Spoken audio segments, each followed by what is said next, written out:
Hey guys, today I thought we'd have a look at these three Nespresso Aeroccino milk frothers.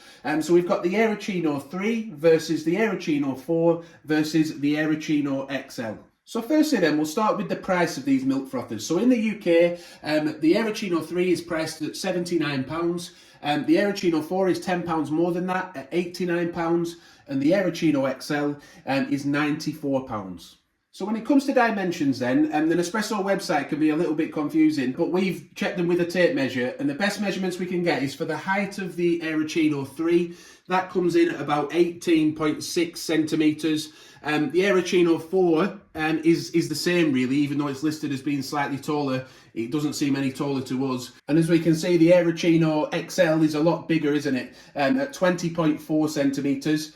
So when it comes to width then, the width of the actual jug on the Aeroccino 3, that's about 8 centimetres in diameter. The same on the Aeroccino 4, again, it's roughly 8 centimetres in diameter, but we do have the extra lip here, which will probably add about a centimetre. The base on each of those, again, is exactly the same, and that's about 10.4 centimetres wide, so that, again, adds a little bit of depth and width, doesn't it, to the Aeroccino 3. But don't forget about this big handle on the Aeroccino 4, which takes that total width to about 16 centimetres, including this handle. And the diameter on the Aeroccino XL is 11.2 centimetres, which is actually wider than the bases. So yeah, the sizes and shapes are all very different, aren't they? So how does that relate to the capacities of these milk frothers? Well, the Aeroccino 3 has a capacity for frothed milk of 120 millilitres. That's the maximum capacity.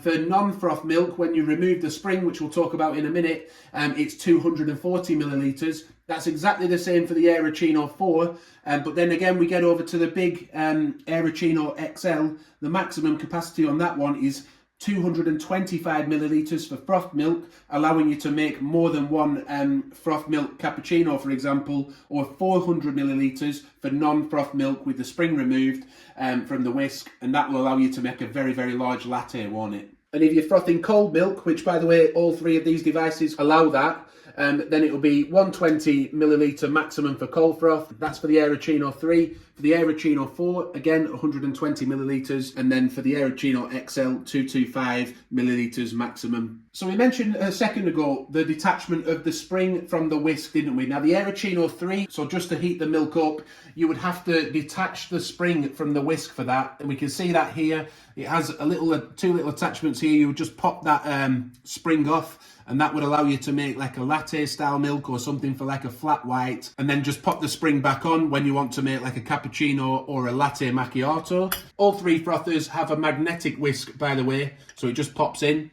The Aeroccino 4 though, that's very different operation. So we can see with the Aeroccino 4, if we take the whisk out of that, the spring on that never gets removed. So even if you're wanting to froth like a flat white style milk with not very much froth, you would still leave the spring on. And the same for cappuccino, all milk preparations. With the Aeroccino 4, you would not detach the spring from the whisk for that, which could save you a little bit of hassle, but you can still detach the spring for cleaning. But with the Aeroccino XL, we are actually back to detaching that spring again if you're wanting to make a preparation where you don't want to froth the milk. So let's start with the design on the outside of each frother then. So the Aeroccino 3 has like a rubberized ribbed effect on the outside. That makes it nice and ergonomic, easy to pick up and put down, and easy to pour as well. And also not that prone to fingerprints. If we move over to the Aeroccino 4 though, it is more prone to fingerprints because it has this metal exterior, doesn't it? Or a metal effect, but it also has a handle.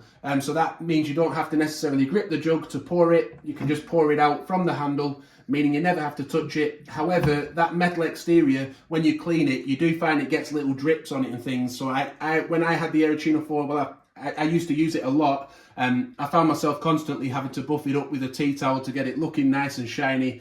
So just be aware of that. When we come to the Aeroccino XL, the design again is very different on the outside. If we can get a close-up look of that. So we can see on the outside of that, it doesn't have those ribs on that allow you to grip and hold it easier, but it does have two different levels, look. So you can put your thumb and fingers under that top part of the jug to help you to get a good grip on it to pour.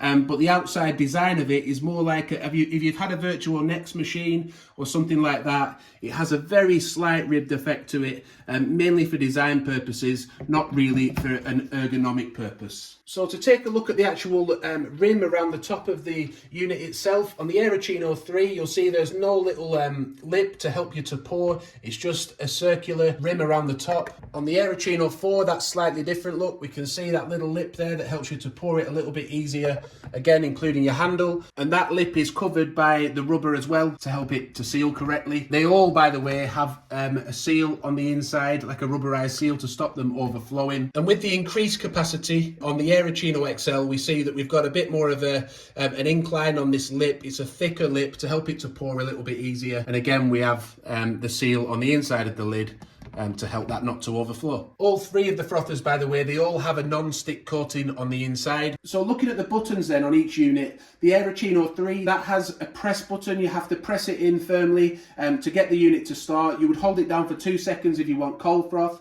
or just press it for a short time to get your hot froth. The Aeroccino 4, that has 4 separate buttons. Those buttons are on the unit. Rather than a press button, they are a touch button. So you would just touch each individual button. It has one for cold froth, one for no froth if you just want to warm the milk, one for a cappuccino style milk, and then one for a latte macchiato style milk. They are dishwasher safe, those buttons, so you can put the unit in there and it doesn't damage those buttons. And then the Aeroccino XL, again, has a touch button, similar to the Aeroccino 4, where you would just touch it for a short time and that would turn it on, and you would hold it down for longer, a couple of seconds again, if you wanted cold froth from it. So just a quick mention of branding as well, because I have noticed a few differences. Each machine has the Nespresso branding on the silver part at the front. That's on the Aeroccino 4 as well, and also on the Aeroccino XL. But on the lids, only the Aeroccino 4 has an Nespresso logo on the top of the lid. The Aeroccino 3 doesn't, and the Aeroccino XL doesn't either. If you're an alternative milk drinker, if that's your choice, then you can use those alternative milks in all 3 of the Nespresso milk frothers now. So you could use, say, oat milk, for example. A little tip for you though, we do have a video where we did 10 Aeroccino tips. So I'll link to that above now. And one of those tips was to use Barista edition oat milk, as it does froth up a little bit more, if that's your personal preference. When it comes to the type of foam that these milk frothers create, obviously the name Aeroccino, they do quite an airy foam if you're using the spring on the whisk. But the Aeroccino 3, with the spring on, you're looking at a sort of a cappuccino latte macchiato foam. Without it on, more of a flat white or a latte. With the Aeroccino 4, it's the same, but the button for the latte macchiato, that does produce extra froth, I would say. It makes it really frothy. So if you like some really airy, frothy foam for, say, an espresso macchiato or something like that, then the extra froth button there will do that. Yeah, so even though you don't take the spring off to make a latte with the Aeroccino 4, it still does make a very nice consistency of milk for a latte, as you can see. But for the Aeroccino XL, we're back to, again, latte macchiato and cappuccino with the spring on, flat white and latte with the spring off. Something you might want to know about energy consumption, one interesting thing I came across recently was that the Aeroccino 3 it's a 430 to 500 watt unit, so that's the amount of energy that draws. Whereas the Aeroccino 4, that's 410 to 490 watt. But there is a big jump when we come to the Aeroccino XL. It goes 475 to 560 watt, and possibly to handle the extra milk that's going inside it. All 3 milk frothers, by the way, they do have markings on the inside to let you know the maximum amounts, whether you're just heating or frothing milk. When it comes to cleaning, I just wanted to be clear that the Aeroccino 3, that's not dishwasher safe. No parts of this are dishwasher safe. With the Aeroccino 4, the jug, the removable parts, the lid, that's all dishwasher safe, up to 70 degrees C.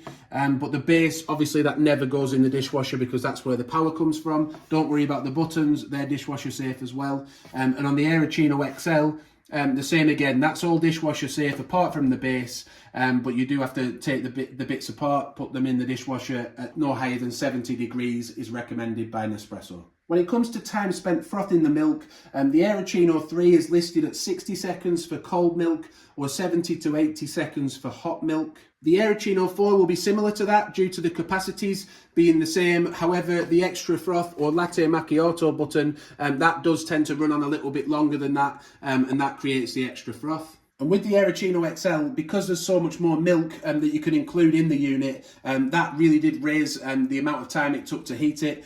So we did an unboxing video, and I'm sure it took over 2 minutes to heat it up. And we also tried to make 2 lattes with it. And I think in both those videos, we put on screen the time it took to heat the milk in both cases. And I'm sure it was, like I say, it was over 2 minutes.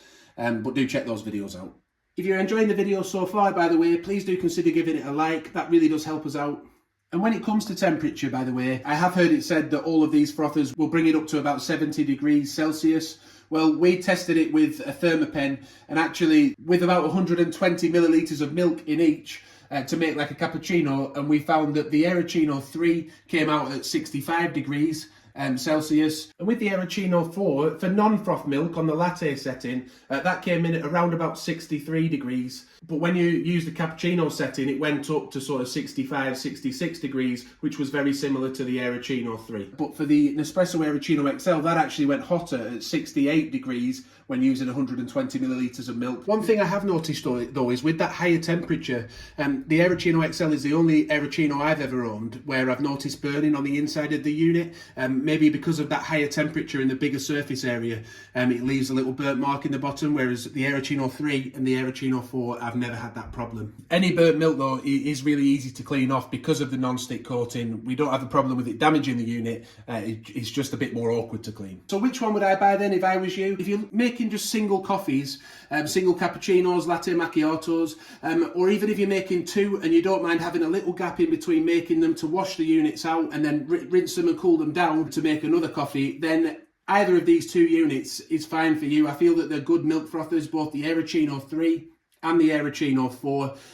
Obviously the Aeroccino 4 is £10 more, but it does make it dishwasher safe. And you might feel that the design is better, so is that worth an extra £10? Well, that's up to you. They both do a good job, but also having the extra latte macchiato setting could give you a more airy form for maybe an espresso macchiato, so that's something else you might want to consider, but they both do a good job. If, however, you're in maybe a business or something, or you have friends around and you're regularly making more than one drink that involves froth milk or heated milk, or even iced coffees with cold froth milk, then the Aeroccino XL can give you that option, can't it? To be able to make more than one drink at the same time, maybe 2 or 3 cappuccinos, all out of just one preparation. So that could save you a little bit of time and stop one friend waiting for a coffee while another one's having one. And if you do want to see any of the drinks being made, by the way, cappuccino, latte macchiato, we have lots of videos on the channel where we've made all those drinks with these frothers. I'll link to our playlist above now, the one that is specifically for Nespresso milk frothers and Aeroccinos.